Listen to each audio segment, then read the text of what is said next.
Hey everyone, welcome back to our channel. Today I'm going to show you how you can download DeepSeeker for your computer in a very simple way.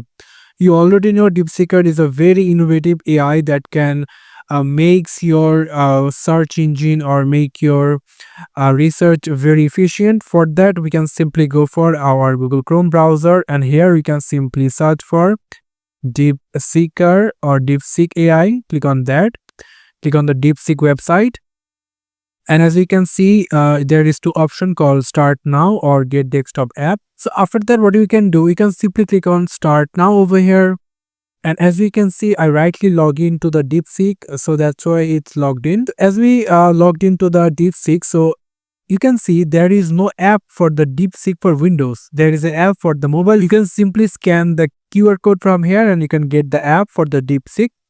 But we can make a shortcut for this app to our desktop. So how are you going to do it?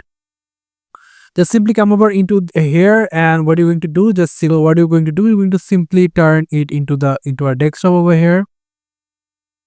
As you can see, we will going to make a shortcut.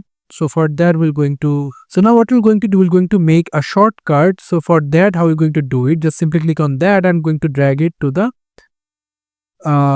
Windows desktop. And as you can see now, if you close the browser, you can see if you click on it, and you can see it's rightly open the DeepSeek for your computer in a very simple manner. So right now you can simply use it by this shortcut, and if you want to use it into the mobile phone, you can simply scan the QR code over here. So yeah, this is how we can simply download or install DeepSeek, and you can use DeepSeek as an app for your computer. Thank you so much for watching this video. I hope to see you for another videos. Till then, goodbye.